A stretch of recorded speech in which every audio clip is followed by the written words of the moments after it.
Thomas the Tank Engine and Friends was generally a pleasant show to watch, with the characters travelling through picturesque scenery and occasionally having horrific crashes. Although there was one episode in particular that got very, very dark.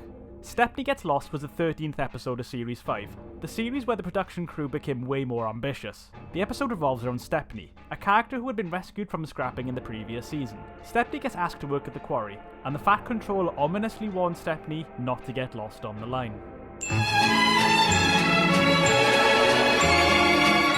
Stepney does his job, but then has to continue working into the night. Stepney is once again warned about being careful, this time by Toby and Mavis. He travels down a line that's smothered in fog, past dilapidated structures and skeletal trees. After passing through some creepy rural areas where the mutant cannibals of Sodor probably live, Stepney winds up somewhere unfamiliar. There's metal girders and chains dangling everywhere, with an eerie red glow. When the fog lifts, Stepney realises that he's in the scrapyard, which is the most terrifying place an engine can be. There's piles of rusted, scrapped engines about, which are basically corpses. Stepney's crew decide to leave him there for a minute while they go and get help, and a pair of shady looking diesels pull up alongside the terrified engine.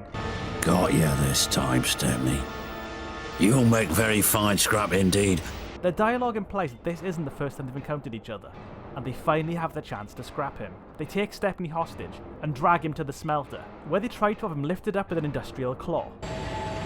Bye-bye, Stepney, said the diesel.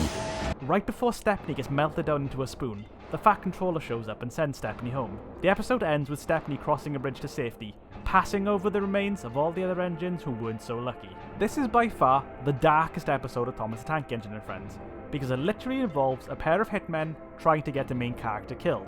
That is what's going on here. The show already had scrapping as something for the characters to be afraid of, but that was more of a creeping dread, some kind of final fate that awaited them. This was a genuine attempted murder. If it hadn't been for the Fat Controller, Stepney absolutely would have died at the hands of these two diesels. This was hardcore children's television.